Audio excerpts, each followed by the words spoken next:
Anyway, we have, I should have said I'm Hywel Williams, I'm the chair of the all-party group in Catalonia, but we have some speakers on my right here who've been to Catalonia recently, and of course we have Joseph Costa on my left. I don't know who's going to start, is it Jane? Or? No, Ronnie. Oh. So can I first introduce Ronnie Cowan, who's an SNP MP who's going to report back briefly on his recent visits. Thank you. Okay, thanks very much. Forget my notes then, haven't read. I'm Ronnie Cowan, I'm the Member of Parliament for Inverclyde. Inverclyde is to the west of Glasgow in the middle central belt of Scotland. I will not attempt to do this in any language other than what we like to call English. I'm heavy with the cold, as we all seem to be heavy with the cold right now, so it'll slow me down, which is not a bad thing, because when I get excited on a topic, I tend to talk quickly and I get carried away. So I'm tired, I apologise, but it makes me slower and never easier to understand. I had the great privilege of going on my holidays to Catalonia during the summer. And while I was there, I did all the tourist things you'd expect people to do. I loved the city, I loved the surrounding area. And I travelled around to Italy after that and came back and had a fantastic holiday. And then the great privilege of going back a few weeks later.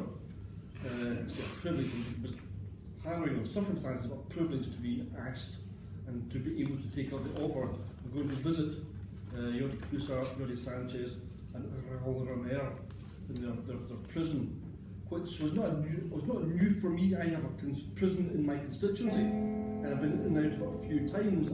I'm used to going to prisons, seeing prisoners, seeing their circumstances, and a lot of that's about helping them rehabilitate back out into society. So this was a different thing for me, but we drove up on the day and we got lost because apparently on your iPhone sat-nav, it doesn't tell you where prisons are. So the road took you so far and then sort of stopped, and we got to a T-junction, and we thought, well, do we go left or do we go right? And we realised that the road to right was just covered in yellow ribbons, and we literally followed the yellow ribbons all the way up to the gate of the prison, and then we noticed that on the road it had been sprayed, so this whole path was laid out in front of us. And I thought, well, obviously I'm on a path which has been well trodden now by many people. And from the outside looking in, the prison there is fairly modern looking by my eyes, because my local prison is a Victorian prison. It's very old, very downtrodden, very out of date. So this looked like a more modern prison, but prison nonetheless for all it's worth. But we were greeted very courteously by the governor of the prison, who seemed to be pleased to see us, because I'd been concerned, do I take my passport with me, do I take my parliamentary pass with me, what can I take in, because I want to take in gifts for the prisoners as well. But we were greeted, accommodated, politely, courteously, very little security as always. We took in, I had a book, Chris's book, to give to E0D, and maybe shouldn't say this on the record, but the governor's attitude was, well, if I don't see you giving it, then that's okay. So we got the opportunity to do that. But what I was struck by was, once we made our way through the prison, as you do, a door closes behind you and it's locked, you go to another door and it's locked, and you understand as you get further into this, your own freedoms are being impinged upon, and I knew I was getting out in a couple of hours' time, but that sense of feeling of being enclosed and being taken away from everything I accept, we all accept in our day-to-day lives, was slowly closing behind me as I get further and further into this prison. So we went to a room which was basically a cell that had been emptied out, and 3 or 4 comfortable chairs had been put in place, and we waited because E0D Cruiser was busy at his pottery class. He couldn't just say, well, I've got to leave, because he's a prisoner in an establishment, and he goes by the routine and the timetable and the rigours of that place. So I waited rather nervously, not knowing what to expect, and E0D Cruiser came bouncing in, as he does, with unbounded positivity about him. A real pleasure that one to meet this man and see what he was about. He was not about to be downtrodden by this system which was there to try and put him in this place. He was very positive, very upbeat, and it rubbed off on the rest of us in the room. It sort of lifted any gloom we had. And for an hour, E0D spoke about why he was there, why he believed he should be there, why he was prepared to be there to tough it out, why he believed that the cause was bigger than any one person. He was very humble about his participation in it and what had brought him to where he was, but as we all know the man, and you look back at his history in it, he's contributed an enormous amount, but his positivity was just unbounded. And then in the back of that, E0D had to leave so that other prisoners came in, and I spoke to E0D Sanchez and Raul Rivera, and again, those men, they humbled me. I worked very hard with the Scottish referendum campaign. Before I was an elected politician, I worked in IT, and I poured myself into that campaign. And the things we did in that campaign in terms of motivating crowds, giving out information, trying to educate people, that's all the things that these guys have been put in prison for doing. If the UK government, which I've got no great love for, had treated me in that way, I would legitimately be in prison. Because we did all the same things. I addressed crowds. I spoke to people why we should be an independent nation. And E0D, particularly, I'd seen it on YouTube and stuff doing exactly the same thing. E0D Cruz are doing exactly the same thing. It was one of those things that in different circumstances, different places, would I be prepared to do what they were doing? I don't think I would. I think when that door closed behind me for the first time, I would have broken down at that point in time to have my liberty taken away from me, to not see my kids, my family, on the basis that I get to see them as a free person. So a huge amount of respect for the three men I got to meet on that day. But I came away from that saying, well, what can we do for you guys? Well, what can we carry from this today? And their message was really twofold.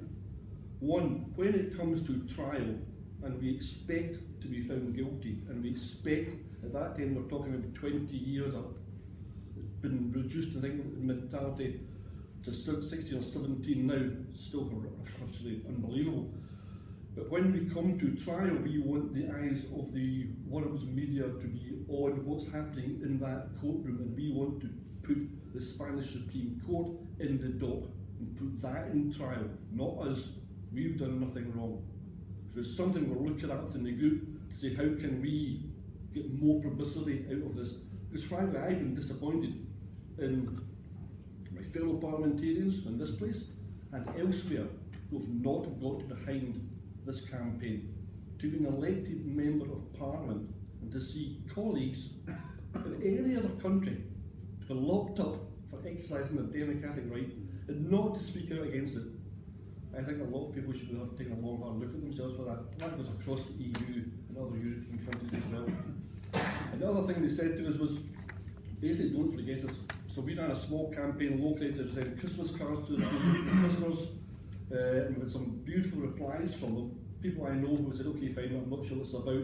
They've then read up on it, and they sat down and sent off 9 Christmas cards over a period of time, and they've received individual replies from some of the prisoners, and that set a ball rolling. More and more people are starting to understand that human beings.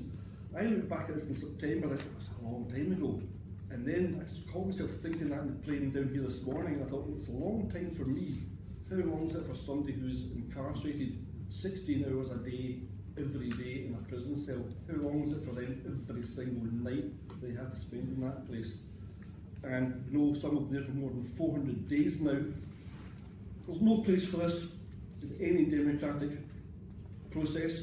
You would have thought, I would have thought, that in our Western democracies that this would not take place, but we all know it has done. So my role here with the APPG and as an elected parliamentarian is to shine as much light as I possibly can on the plight of the 9 prisoners who are currently incarcerated. I know there's other people who will be facing trials as well. It's more complicated than just the 9. But anything we can do in any way, shape or form which can bring some sort of leniency, and I don't care what it's called, if we can get them out of prison and get them back with their families, if I can get E0D back with Shay and his young son, you know, that's something we've all got to work towards, because to be removed from your freedom, from your family day in, day out, is something I know as a politician I would not have been prepared to live with. So I take my hat off to these very brave 7 men and 2 women who are facing incarceration for we don't know an indeterminate amount of time, because they believe in the autonomy, the independence of Catalonia as a state, but beyond that, we have to believe that whether you think Catalonia should be independent or not, or whether I do, or whether you do or do not, the Spanish state has got no right to scoop people up and put them in prison 400 days without trial, and basically brandish people as guilty before anybody's heard any word of evidence against them. So, as a parliamentarian, I shall keep on banging that drum, writing whoever wants to print anything I've got to write or get published, and do everything we can within the APBG here for Catalonia. It's very well supported by our team here, and we're in close contact. I saw Jennifer earlier on, when she got hiding in the corner over there, and beautifully supported and educated from Jennifer and Sergey. And I thank them for what they've been doing, keeping us involved in the loop, and anything we can do in the future, we've only got to ask. Thanks very much.